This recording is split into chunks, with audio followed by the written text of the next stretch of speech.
البيت خالوه عيلت واخدم بنبيلوك سعدت ملكوش مايون وحاسون الخلدان أحكيتو ملكوش مايون وحاسون الخلدان قيمان صلوا علينا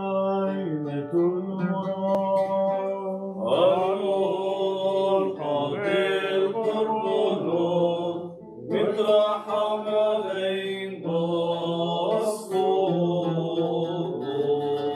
المجد للآب والابن والروح القدس من الآن وإلى الأبد. Seigneur Jésus, soleil de justice, né du Père avant tous les siècles, et né de la Vierge Marie, en la plénitude des temps, rends-nous dignes de célébrer la mémoire de ta mère, l'Immaculée, par des hymnes de louange, et de te glorifier avec ton Père et ton Esprit Saint, maintenant et à jamais. آمين. السلام للبيعة ولبنيها.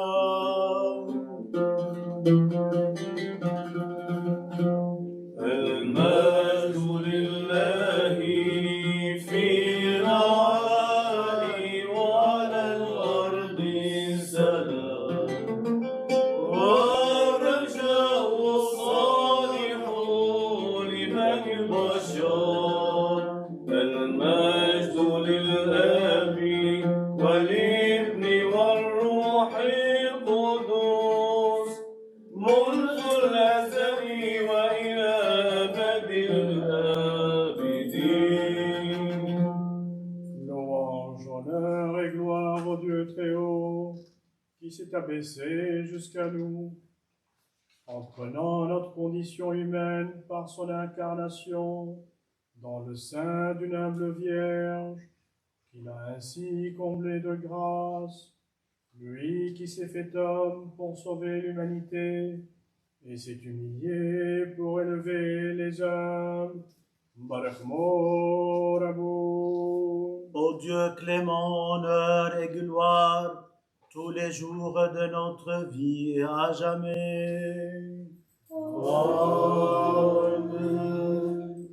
En célébrant par des cantiques de louange et des hymnes d'action de grâce, Marie, la bienheureuse Mère de Dieu, toujours vierge, nous la prenons pour avocate auprès de son Fils, fruit de ses entrailles, et proclamons, Seigneur, par les prières de ta mère, éloigne de la terre et de tous ses habitants les coups de la colère, mets fin aux situations malheureuses et dangereuses, la guerre, la déportation, la famine et les épidémies. Aie pitié de nous qui sommes faibles, guéris les malades, viens en aide aux pauvres et sauve les opprimés. Accorde le repos éternel aux fidèles défunts et fais-nous la grâce d'une fin bienheureuse dans ton royaume.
ارحمي عبيدك بل مخلصين يبغون المزيد منك كل حين في ظل حمايتك نلتجئ يا مريم لا تردي المطر عندما ندعو يا سوسنة بهية، يا وردة فواحة، يا مريم العذراء القديسة، لقد انتشر عرف قداستك في العالم كله.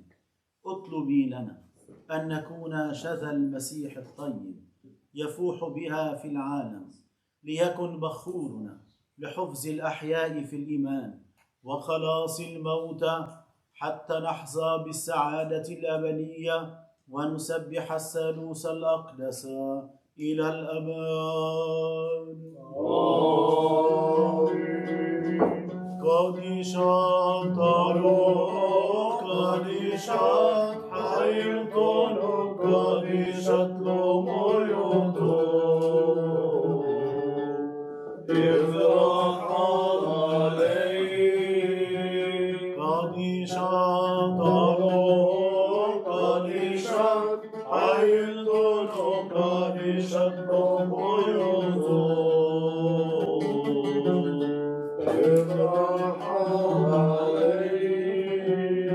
قديشات قديشات حيلتون قديشات لوميوتو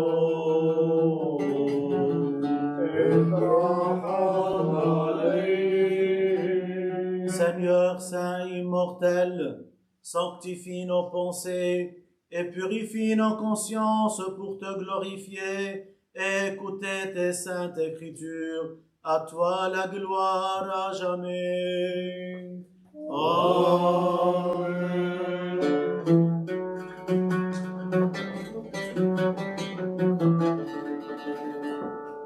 والله تضاهي فيما خصك الوهاب أشرقت من نقاك فثمرت ذكر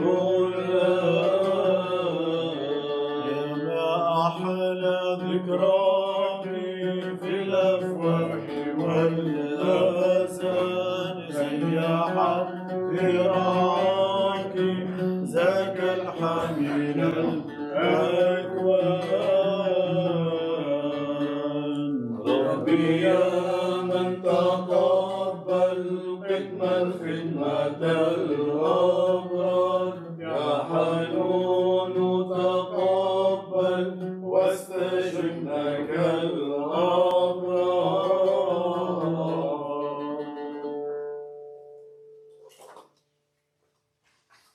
Lecture du premier épître de saint Paul aux Thessaloniciens. Paul, Sylvain et Timothée à l'église des Thessaloniciens qui est en Dieu, le Père et dans le Seigneur Jésus-Christ. À vous grâce et paix. Nous rendons grâce à Dieu à tout moment pour vous tous, en faisant mention de vous sans cesse dans nos prières. Nous nous rappelons en présence de notre Dieu et Père l'activité de votre foi, le labeur de votre charité, la constance de votre espérance, qui sont dus à notre Seigneur Jésus-Christ. Nous le savons, frères aimés de Dieu, vous avez été choisis. Car notre évangile ne s'est pas présenté à vous en parole seulement, mais en puissance, dans l'action de l'Esprit Saint, en surabondance. De fait, vous savez comment nous nous sommes comportés au milieu de vous pour votre service. Et vous vous êtes mis à nous imiter, nous et le Seigneur, en accueillant la parole parmi bien des tribulations, avec la joie de l'Esprit Saint. Vous êtes ainsi devenus un modèle pour tous les croyants de Macédoine et d'Achaïe. De chez vous, en effet, la parole du Seigneur a retenti, et pas seulement en Macédoine et en Achaïe, Mais de tous côtés, votre foi en Dieu s'est répandue, si bien que nous n'avons plus besoin d'en rien dire. On raconte là-bas comment nous sommes venus chez vous et comment vous vous êtes tournés vers Dieu, abandonnant les idoles pour servir le Dieu vivant et véritable, dans l'attente de son Fils qui viendra des cieux, qu'il a ressuscité des morts, Jésus qui nous délivre de la colère qui vient. Parole du Seigneur. Nous rendons grâce à Dieu. Alléluia, Alléluia.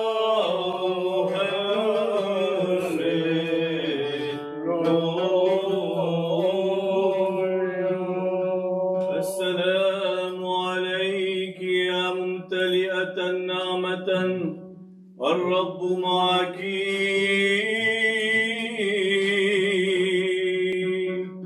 مباركة أنت في النساء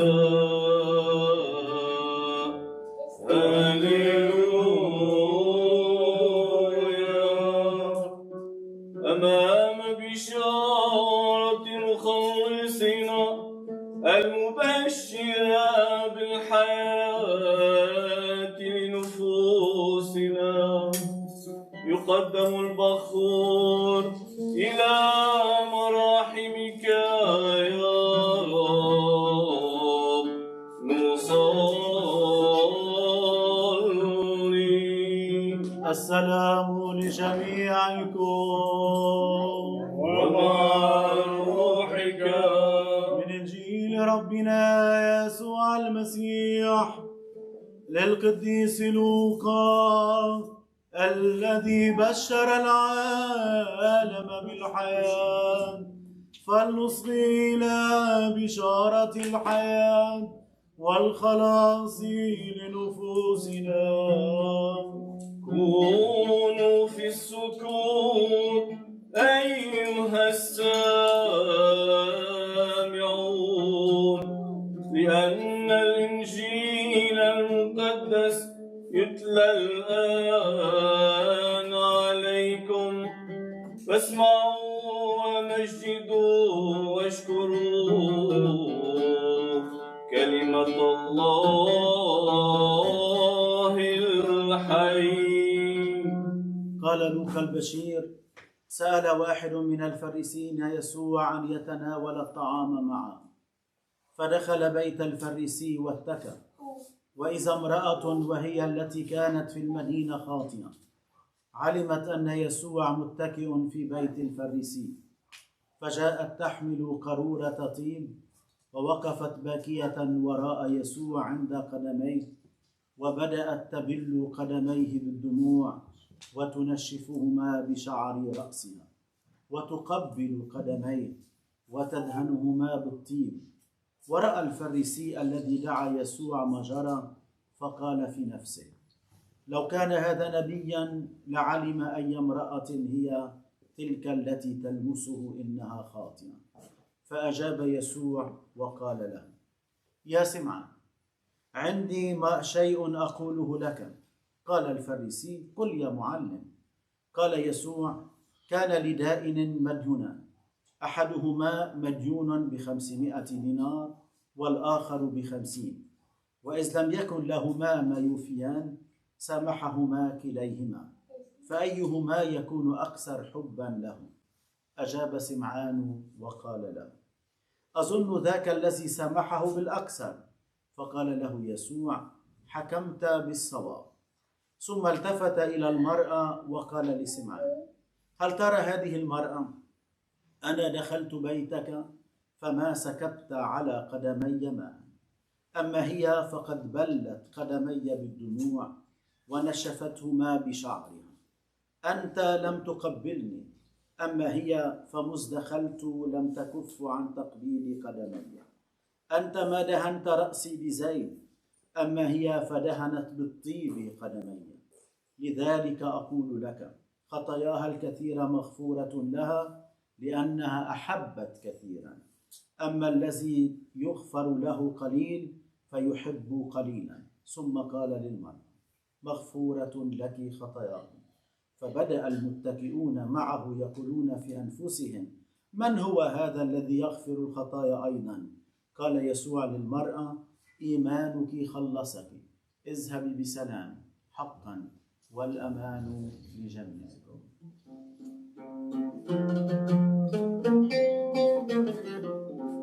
للمسيح يسوع التسبيح والبركات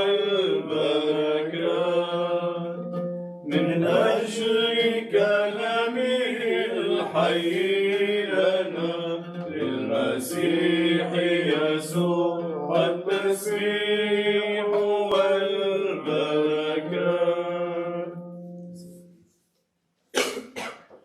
Chers frères et sœurs, notre joie est immense aujourd'hui car nous sommes présents dans cette région, notamment à Saint-Pé de Bigorre. D'abord, car nous sommes proches de notre mère, la Vierge Marie à Lourdes, et parce que nous sommes là, accompagnés de nos saints libanais, Charbel, Raf'a et Hardini. Nous sommes là avec notre église maronite, dont le premier patriarche est Jean Maron. Cette église qui a plus de 1600 ans d'histoire, lutte depuis toujours pour incarner l'image du Christ dans son existence.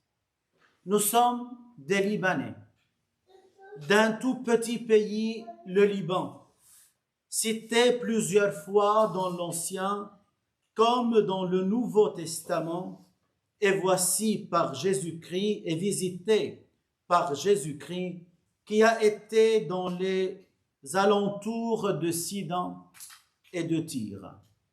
Il a béni cette terre et lui a donné la véritable bonté. Nous sommes venus à Saint-Pé, chargés de notre patrimoine spirituel, cultuel et de l'histoire de l'Église maronite, remplie dernièrement de souvenirs de guerre, de persécutions et d'autres atrocités. Pays que le saint Jean-Paul II avait qualifié de pays de mission. Nous sommes ici, à Saint-Pé de Bigorre, sous le regard bienveillant de la Mère de la Miséricorde, la Sainte Vierge Marie. Nous lui confions nos blessures et nos souffrances. Nous sommes là, à Saint-Pé, avec cette Église et ses saints, mais également avec nos péchés. Comme cette femme signalée dans l'Évangile de ce jour, venue chez Jésus, lui montrant son amour. Grâce à la force de son amour envers lui, Jésus lui a pardonné ses péchés. Nous sommes venus également chez Jésus pour lui dire que nous l'aimons et l'implorer pour lui, pour qu'il nous lave de nos péchés et nous conduise à nouveau vers son Père du ciel. Nous arrivons d'Orient avec notre histoire et la conviction que l'Église latine est également chargée de sa grande histoire et d'un héritage important. En regardant les bâtiments de cette abbaye construite il y a 1000 ans, nous constatons la richesse de ce lieu chargé d'histoire. Combien de générations sont-elles passées pour cet endroit en priant, en célébrant et en méditant? Nous sommes là pour expérimenter cette foi ancestrale, remercier l'Église latine qui a porté le flambeau depuis des siècles et avec laquelle nous continuerons le pèlerinage. Nous sommes conscients que la foi se renforce et que le souffle de notre vie chrétienne devient plus long quand les deux poumons de l'Église fonctionnent ensemble, l'Église occidentale et l'Église orientale. Nous sommes venus ici, car nous sommes convaincus que plus ces deux Églises s'entraident, plus cette foi inébranlable se transmettra de génération en génération.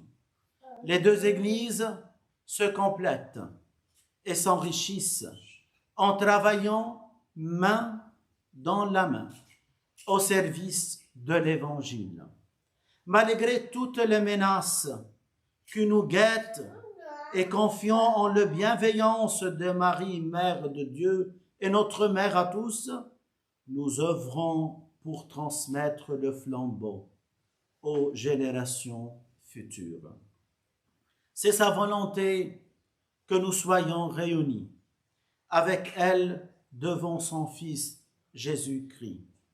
Seigneur, cette messe que nous célébrons au cœur de l'abbaye dans cette chapelle dont la réhabilitation a commencé, lentement mais sûrement, avec le peu de moyens, mais avec beaucoup de foi, que la petite lueur de cette bougie devant nous sur cet autel va bientôt illuminer ce beau patrimoine chargé de sainteté et de croyance. Amen. Amen.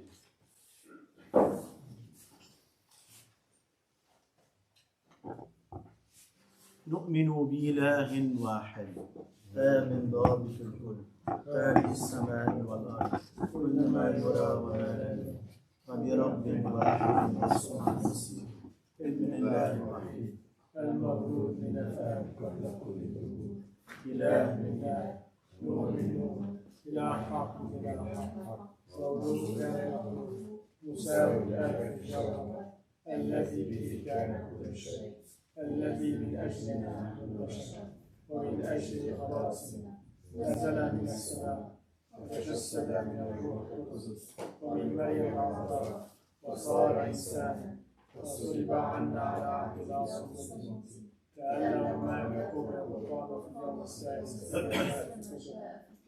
وصعد إلى السماء وجلس عن يمين الآب وأيضا يأتي مجد عظيم ليدين الأحياء والأموات الذي لا فناء لملكه ونؤمن بالروح القدس الرب المحيي المنبثق من الآب والابن الذي هو مع الآب والابن يسجد له المجد الناطق من الأنبياء والرسل وبكنيسة واحدة جامعة مقدسة رسولية ونعترف مع دين واحدة ونترجى قيامة الموتى والحياة يتلوه من حيدلوه والبطلوه دم حالطلوه وينصوا الديموتو يعود البيت يسلو ببايتو لأن تخطر يتبين وامساتك تخالفين صلى عليه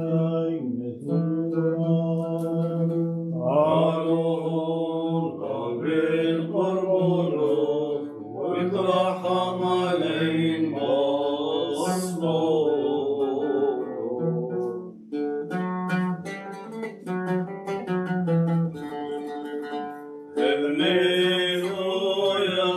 قال الرب إنني الخبز المحيي يأتي من حضن الآب قوتا للعالم قابلني حضن العذراء الأم النقي العذراء مريم مثل حبات القمح في الأرض الخصبة صرت فوق المذبح قوتا للبيع هللويا وخبزا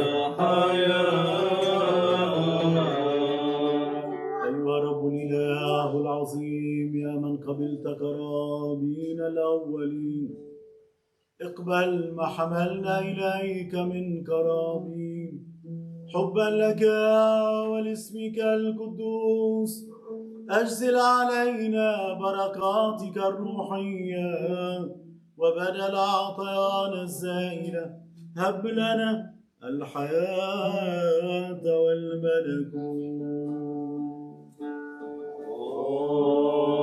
آمين. بذكر ربنا وإلهنا ومخلصنا يسوع المسيح وكل تدبيره الخلاصي من أجلنا نذكر على هذا القربان الموضوع أمامنا جميع الذين حسنوا لدى الله من آدم حتى اليوم ولا سيما الطوبوية والدة الله مريم ومار يوسف ومار مرون والقديس شربل والقديس رفقة والقديس نعمت الله. اذكر اللهم آباءنا وإخواتنا الأحياء والأموات أبناء البيعة المقدسة بخاصة من نقدم عنهم هذه الذبيحة واذكر جميع المشتركين معنا اليوم في هذا القربان.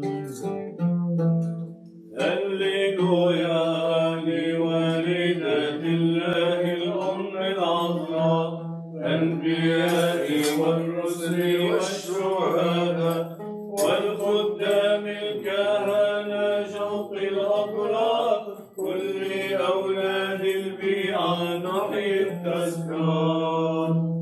هللويا مريم يهدى طالون دخرونه لنبي شليح وصودي وكيني وكوني والخلهن يلد تعيتو من دور الدور وعدام العالم والمن آمين آمين. المجد للآب والابن والروح القدس من الآن وإلى الأبد.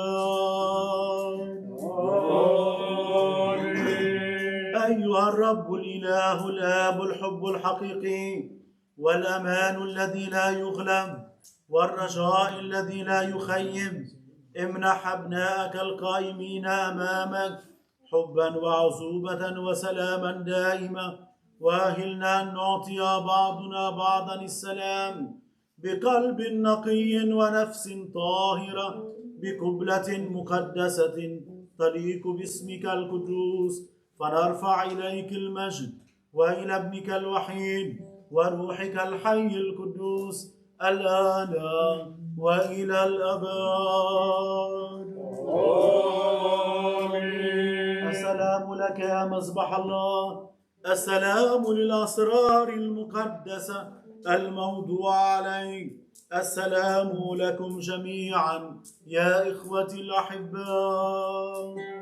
طوبى للساعين إلى السلام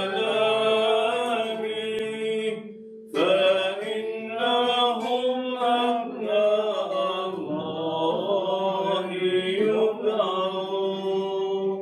أمام عظمتك يا رب ننحني فارسل إلينا من أعالي مقاديسك نعمة وبركة مجيدة فنمجدك وابنك الوحيد وروحك الحي القدوس الآن وإلى الأبد.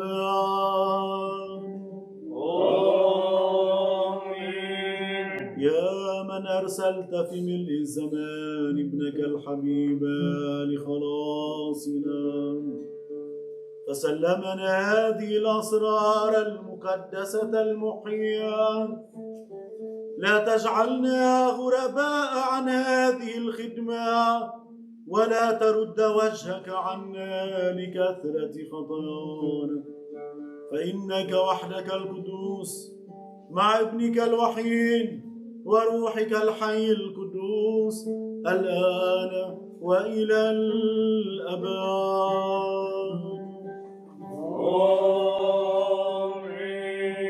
Le Seigneur soit avec vous. et avec votre esprit, élevons notre cœur, nous le tournons vers le Seigneur, rendons grâce au Seigneur notre Dieu. Cela est juste et bon. Il est digne et juste de te louer, Seigneur, du ciel et de la terre, toi devant qui se tient le cœur des anges, chérubins et séraphins, pour te bénir et te louer en proclamant.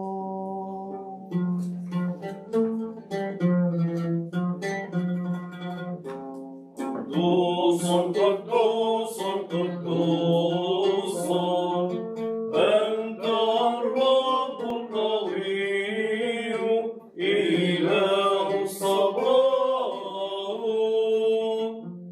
as-sama'u wal-ard, mamlu'atan min majdika al-azim, روشنا في الأعالي مبارك الآتي باسم الرب روشنا في الأعالي.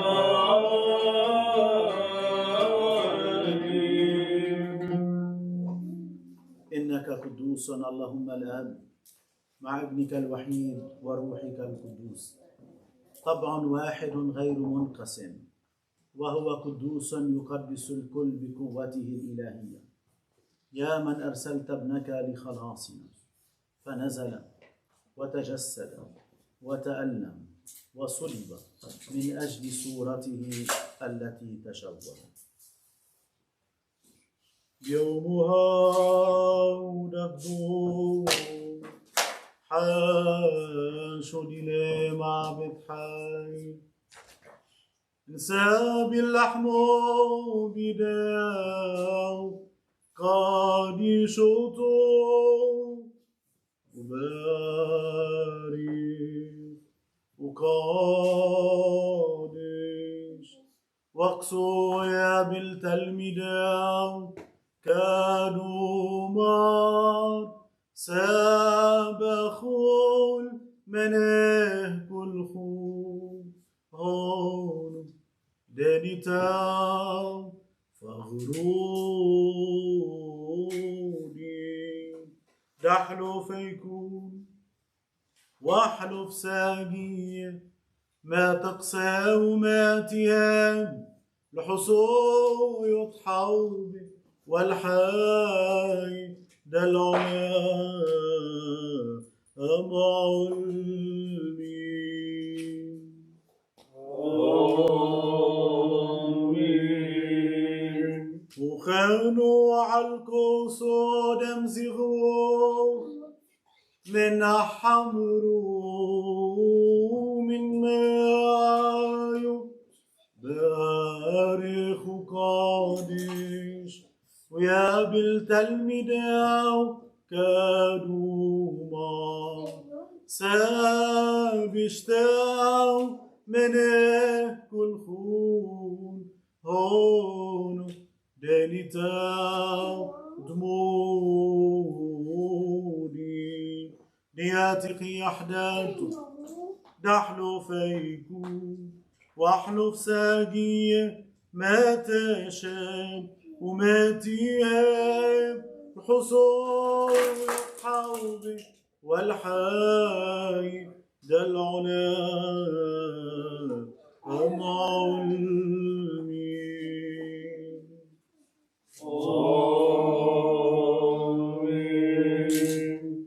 بهذا اصنعوا ذكري فحين تأكلون هذا الجسد وتشربون هذا الدم بموتي وقيامتي تبشرون حتى مجيئي.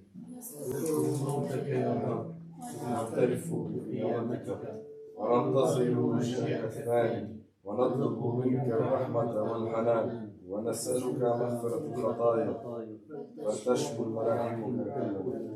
فيما نذكر تدبيرك الخلاص أيها المسيح إلهنا نبتهل إلى جودك حين تأتي في المجد مع ملائكتك القديسين وينتظر كل إنسان الجزاء الذي يستحق، وتقيم الخراف عن اليمين والجداء عن اليسار.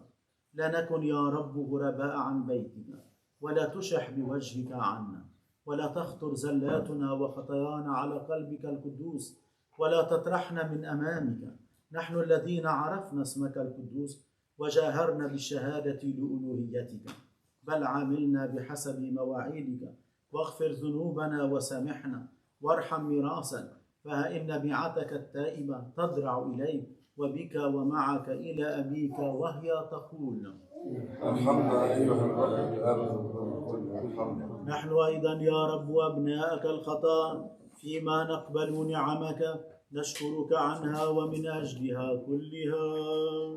إياك نسبح، إياك نمجد، إياك نبارك، لك نسجد، بك نعترف ومنك نطلب، فاشفق اللهم علينا وارحمنا واستجب لنا.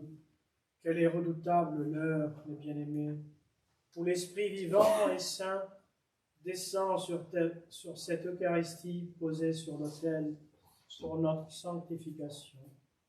Tenons-nous prêts et prions dans le recueillement en proclamant: أيها الآب الرحيم ارحمنا، وأرسل علينا وعلى هذه القرابين الروح الحي والقدوس والمحيي، وواهب القداسة والناطق في النبوءات، ومكلل الرسل القديسين والشهداء، وليحل على هذه الأسرار ويقدسها. استجبنا يا رب، استجبنا يا رب، استجبنا يا رب، وليأتي روحك الحي القدوس ويحل علينا وعلى هذا القربان. Kyrie eleison, Kyrie eleison, Kyrie eleison. واجعل بحلول هذا الخبز جسد المسيح إلهنا، آمين. واجعل مزيج هذه الكأس دم المسيح إلهنا،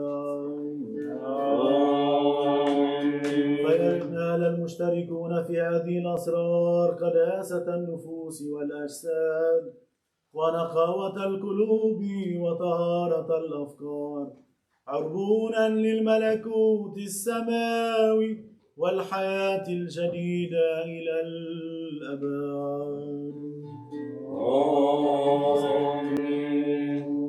نذكر يا رب في وقت الذبيحة هذا كل الكنائس المقدسة ورعاتها المستقيمي الإيمان، لا سيما مار فرانسيس بابا روم، ومار بشارة بطرس بطريركنا الإنطاكي، ومار مارون ناصر متراننا، وسائر الأساقفة المستقيمي الرأي، ونذكر معهم الكهنة والشمامسة وسائر خدام بيتك. نسألك يا رب. Nous te prions aussi, Seigneur, d'établir une paix durable dans le monde entier, de bénir cette année en multipliant les fruits de la terre. Nous te prions pour les malades et ceux qui souffrent, pour tous ceux qui invoquent ton saint nom, sur terre et sur mer, et confessent que tu es le vrai Dieu. Seigneur, exauce-nous. Kyrie eleison. Nous te prions, Seigneur, pour ceux qui ont présenté leurs offrandes sur cet autel et ceux qui, malgré eux, n'ont pu le faire. Comble les désirs d'un chacun. Seigneur, exauce-nous. Kyrie eleison.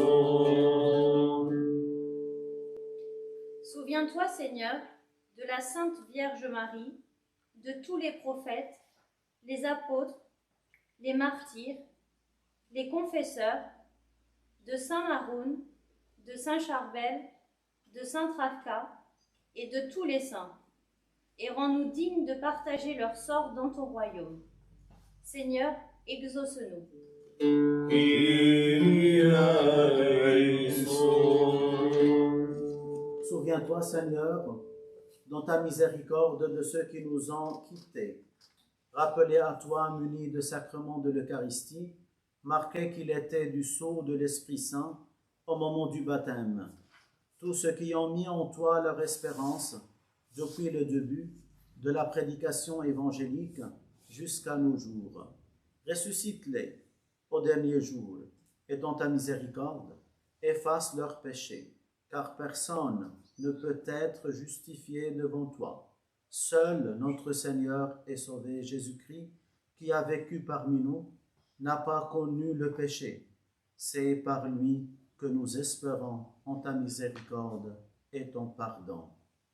Donne le pardon aux défunts et pardonne les défunts que nous avons commis par action et par omission. سامحنا يا رب واغفر لنا ولهم.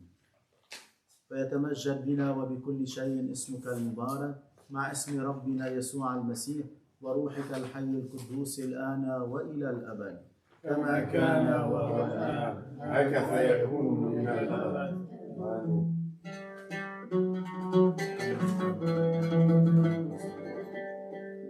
يا أبانا الرحى ابنك المذبوح قربانا فداء فاقبل منظر ليحررنا أهوال الردى اقبل منا هذا القربان واصفح عنا وانسى خطايا ضد جلالك صدرت منا. يا قربانا شهيا قرب عنا، يا ذبيحا غافلا قرب ذاته ليده، يا حملا صار بنفسه حبرا مقربا، لتكن يا رب طلبتنا بمراحمك غفورا، فنقربها بك يا أبي، لك المجد إلى الأبد. Comme nous l'avons appris du Sauveur, et selon son commandement, nous osons dire: Notre Père qui es aux cieux, que ton nom soit sanctifié, que ton règne vienne, que ta volonté soit faite sur la terre comme au ciel. Donne-nous aujourd'hui notre pain de ce jour. Pardonne-nous nos offenses, comme nous pardonnons aussi à ceux qui nous ont offensés. Et ne nous sois pas à la tentation, mais délivre-nous. Car c'est à toi qu'appartiennent le règne et la puissance et la gloire pour les siècles des siècles. Amen. نجنا يا رب من كل التجارب والشرور لأنك أنت القادر على كل شيء وإليك نرفع المجد والشكر الآن وإلى الأبد. السلام لجميعكم. Inclinez vos têtes devant le Dieu de miséricorde, devant son autel de pardon et devant le corps de notre Sauveur et son sang, source de vie pour ceux qui participent à cette Eucharistie, et recevez la bénédiction du Seigneur. بارك يا رب المنحنين أمامك بنعمتك ومراحمك الوافرة، وأهلنا للاشتراك في أسرارك المحية والاختلاط بجموع القديسين، فنرفع معهم المجد إليك وإلى ابنك وروحك القدوس الآن وإلى الأبد. آمين. نعمة الثالوث الأقدس الأزلي المتساوي في الجوهر معكم جميعا يا إخوتي إلى الأبد. ومع روحك. Que chacun de nous regarde vers Dieu avec crainte et implore de lui miséricorde et pitié. Par lui, avec lui et en lui, à toi Dieu le Père Tout-Puissant, dans l'unité du Saint-Esprit, tout honneur et toute gloire pour les siècles des siècles. أهلنا أيها الرب الإله أن تتقدس أجسادنا بجسدك القدوس وتتنقى نفوسنا بدمك المغفور وليكن تناولنا لمغفرة خطايانا وللحياة الجديدة يا ربنا وإلهنا لك المجد إلى الأبد.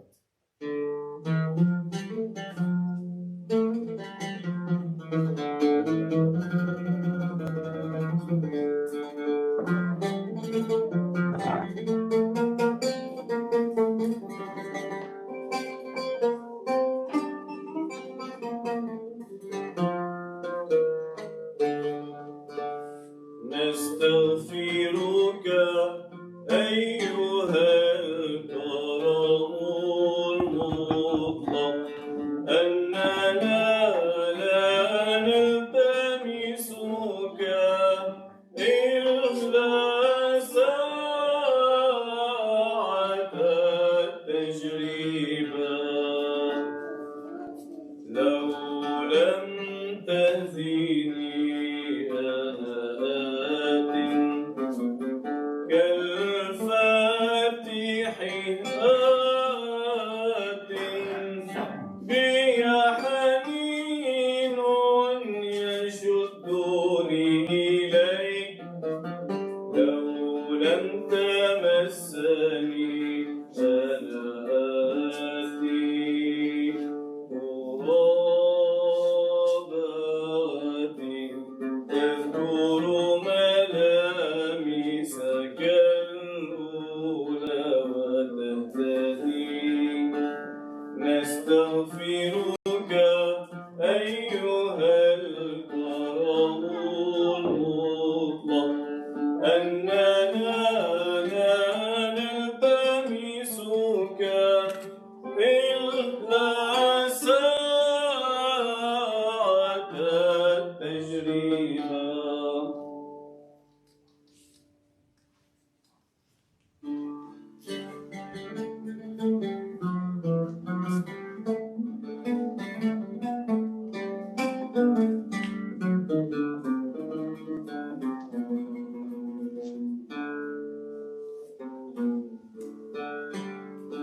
أيها الجلي ظلام العقول أيها المليء فراغ القلوب أنت الكاتب مصير الإنسان على الدوام آتني فها أنا آتي نستغفرك أيها الكرم المطلق أننا لا نلتمسك إلا ساعة التجربة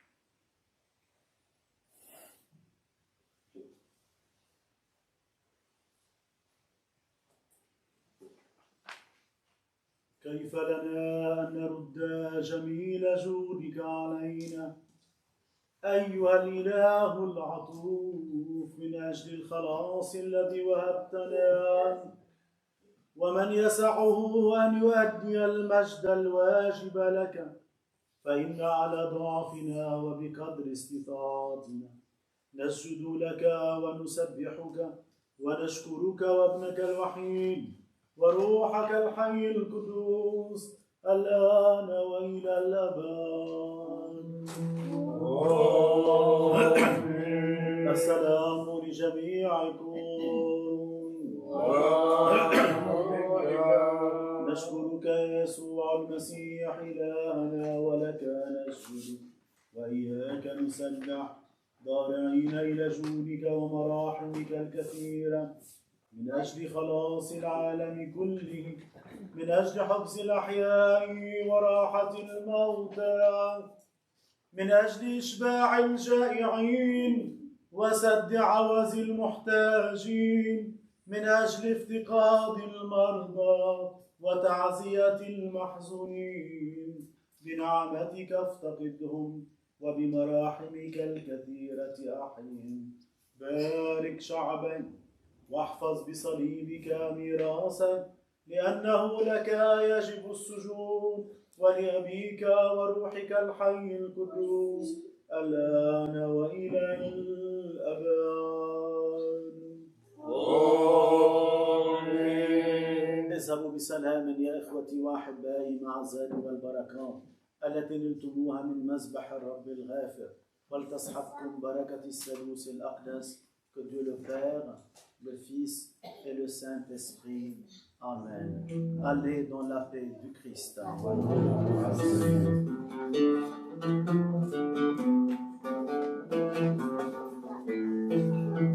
يا مريم نحن بنوك في خبائك نحتمي ونحيي في لقاك أمتنا الحبيب. شعب لبنان ينادي فاسمعي صوت النداء. ما لنا ملجأ سواك في الحياة والممات، إليك يا الله قد تهافت.